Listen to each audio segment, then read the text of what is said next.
ভারতীয় স্বর্ণযুগের একজন বর্ষীয়ান অভিনেত্রী ছিলেন রচনা ব্যানার্জি।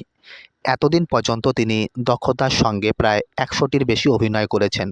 তিনি যেমন প্রসেনজিৎ চট্টোপাধ্যায়ের সঙ্গে অভিনয় করেছেন, এমন বহু অভিনেতা এমনকি অভিনেত্রীর সঙ্গে তিনি অভিনয় করেছেন। এতদিন পর্যন্ত ছেলেকে মানুষ করা, কাপড়ের ব্যবসা করা সব কিছু ঠিকঠাকভাবেই চলছিল। কিন্তু গতকাল রচনা বন্দ্যোপাধ্যায়ের ছেলে একটা পিকনিকে গিয়েছিল। পিকনিক থেকে এখনও পর্যন্ত বাড়িতে ফিরে আসেনি।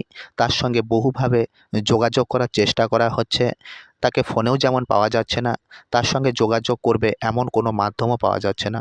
আপাতত তিনি অনেকটাই অস্বস্তি বোধ করছেন।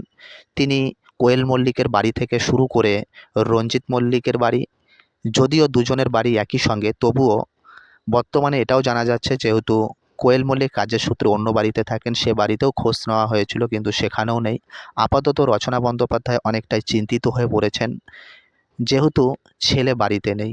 সত্যি সেটা রচনার জন্য খুবই কষ্টের ব্যাপার। আপাতত এরকমটাই জানা যাচ্ছে। নেক্সট আপডেট পেতে চ্যানেলটিকে